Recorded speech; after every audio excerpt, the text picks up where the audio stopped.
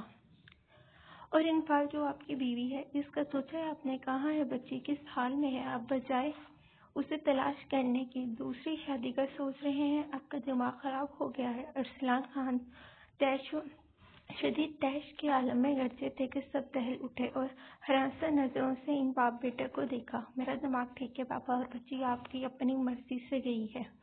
میرے حکم کو خاطر میں لائے بغیر وہ میرے منع کرنے کے باوجود میرے تمام تر جذبات، فکر، سب کچھ روند کر ہٹ دھرم لڑکی حویلی کی دہلیز پار کر کے میرے منہ پر تماچا مار کر گئی ہے۔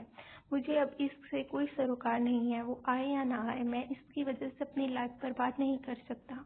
مجھے شروع سے ہی وہ ناپسند تھی، جبکہ اب تو نفرت ہی نفرت ہے اس کے لیے۔ جس طرح کی حرکت کر کے گئی ہے وہ چاہ کر بھی معافی طلب کی ممتنع نہیں ہو سکتی، کیونکہ اگر وہ مجھے مل گئی تو پچھتائے گی اور اپنی دنیا میں آنے پر۔ اس لیے اب دعا کریں وہ مجھے نہ ملے، ورنہ اس دن دنیا کی کوئی بھی طاقت اس شدید ری ایکشن اور انفعال کا سوچ کر ہول اٹھے۔ نہیں مہت، آپ ایسا نہیں کر سکتے۔ سائشتہ کا سبقہ ٹوٹا تھا کہ وہ نفی میں سر ہلاتی اس کے پاس آتی بولی، چھوٹی ماما میں نے اس سے شادی آپ کی خوشی کے لیے کی تھی، رومانہ سے شادی میری خوشی ہے، تو آپ کو میری خوشی عزیز نہیں؟ مہت نے سنجیدہ بھرے لہجے میں کہا کہ سائشتہ طرف اٹھی تھی۔ مہت، وہ آ جائے گی، میں اسے کبھی خود سے الگ نہیں کروں گا، بے فکر رہیں، مہت نے انہیں تسلی دی تھی، جبکہ رومانہ منہ کھولے آنکھیں پھاڑے مہت کو دیکھ رہی تھی۔ باقی گھر والے غصے اور طیش سے گھولتے مہت کھا جانے والی نظروں سے دیکھ رہے تھے۔ میرے ہوتے ہوئے ایسا کبھی نہیں ہوگا، ابھی میں زندہ ہوں، خانم بھی غم و غصے سے للکار گونجی۔ مہت، ارسلان خان نے انفعال سے شادی کی تمنا کی تھی، وہ بچی تو مانتی ہی نہیں تھی، ہم نے اسے سمجھایا تھا، اور اب تم اسے فراموش کر کے دوسری شادی کرنے چلی ہو۔ اگر ایسا کچھ سوچا تو میرا مرا ہوا منہ دیکھو گے، اور میں اپنی بچی کے ساتھ زیادتی نہیں ہونے دوں گی۔ وہ اسے سخت سناتے غصے سے پلٹ کے اپنے کمرے کی جانب بڑھ گئیں، جبکہ مہت نے لب بھینجے ان کو دیکھا جہاں بے یقینی نمایاں تھی۔ بہت غلط کر رہے ہیں آپ بھائی، پتہ نہیں اس سے کہا کہ مہت نے شتبار نگاہوں سے گھورا، تم ہمارے بیٹے نہیں ہو سکتے۔ اب کے فاطمہ بیگم بولیں، جبکہ ارسلان خان بسکون خوار نظروں سے اپنے نصیب بھرے آدھے پاگل بیٹے کو دیکھ رہے تھے۔ تبھی ان کو سناتے اس سے سخت ناراض ہو کر فاطمہ بیگم کے ساتھ خانم بی کے کمرے کی جانب بڑھ گئے۔ باقی سب بھی وہاں سے چلے گئے، جبکہ مہت رومانہ کو وہیں چھوڑے شدید غصے کی حالت میں بھائی کی جانب بڑھ گیا۔ مہت رکو، مہت! یکدم ہوش آتے ہی رومانہ پھر سے اس کے پیچھے بھاگی، پر مہت سنی انسنی کرتا گاڑی سے بھگاتا لے گیا۔ ہیلو وچ! رومانہ مہت کی گاڑی کو گیٹ سے نکلتا دیکھ رہی تھی، جبھی اس کے ہاتھ میں فون بج اٹھا۔ کون؟ تیرا مجازی خدا ہوں، دوسری جانب سے باور کرایا گیا۔ کون ہو جو بکواس کرے؟ اور رومانہ یکدم چلائی۔ وہ واقعی اپنے نکاح کو بھولے بیٹھی تھی۔ بکواس میں نہیں، غلط تو نہیں کر رہا وچ؟ شور ہوں تیرا؟ وہ سب تیور لیے گھر جاتا کہ رومانہ اٹھی تھی۔ سب یاد آتے ہی اس کے چہرے کے تاثرات بگڑ گئے تھے۔ میرا کوئی شور نہیں سمجھ آئی، کمینے گنڈے رومانہ ہلکے پلے چلائی طرح چلانے سے حقیقت نہیں بدل جائے گی۔ ادھر میں بچوں کے بمسوں سے بیٹھا ہوں، تو ہے کہ شوہر سے انکاری ہے۔ لگتا ہے تیری لمبی زبان کے ٹکڑے کرنے کا وقت آ گیا ہے، وہ مسرور سی آواز میں بول کر رومانہ کو اس مسیح سے اکپا کر گیا۔ باہر میں جاؤ، تم گوار کوئی نہیں ہوا نکاح میں مانتی ہوں، تم جیسے جال گپائے کمینے کے منہ بھی نہ لگوں۔ شور بنانا تو دور کی بات، ابھی یہاں کال مت کرنا ورنہ تمہاری اصلیت سب کو بتا دوں گی۔ رومانہ اس کے انداز اور بچوں کے نام پر آفس سے باہر ہوتے ڈر زبان سے گولیاں برساتی مقابل کو بھنس کرنے پر تلی تھی۔ بعد میں تجھے ساتھ لے کر جاؤں گا وچ بیبی، میں تو منہ لگانا چاہتا ہوں، تو نہ لگی بس مجھے لگنے دے۔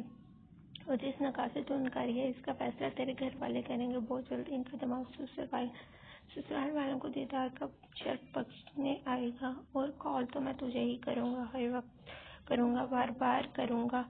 تو مجھے روک نہیں سکتی۔ اگر میری کال نہ سنی تو پھر جس حویلی میں تو کھڑی ہے ادھر ہی آ کر سب سے پہلے تیرا میرا رشتہ بتاؤں گا، بعد میں تیرا گولڈن نائٹ مناؤں گا، کیونکہ مجھے لگتا ہے تجھے مجھ سے زیادہ جلدی ہے میرے پاس آنے کی، اس لیے ادھر تو منہ کھولے کھڑی ہے، ادھر مجھے پائے گی کچھ جانم۔ اب پتلی گلی سے نکل، اس حویلی میں مجھے نہ دکھو، 10 منٹ میں تیرے پاس حویلی کے باہر ہی کھڑا ہوں میں، آنے میں دیر نہیں لگے گی۔ وہ اسے لمبی چوڑی وضاحتیں دے کر ساتھ میں دھمکاتا کال بند کر گیا، جبکہ اس کی موجودگی کا سوچ کر رومانہ کے چہرے پر ہوائیاں اڑ گئی تھیں کہ وہ انہیں قدموں پر نسبتاً بھاگتی اپنی گاڑی میں جس میں بیٹھی اتنی ہی تیزی سے گاڑی سٹارٹ کرتی ادھر ادھر دیکھے بغیر حویلی سے نکلتی چلی گئی۔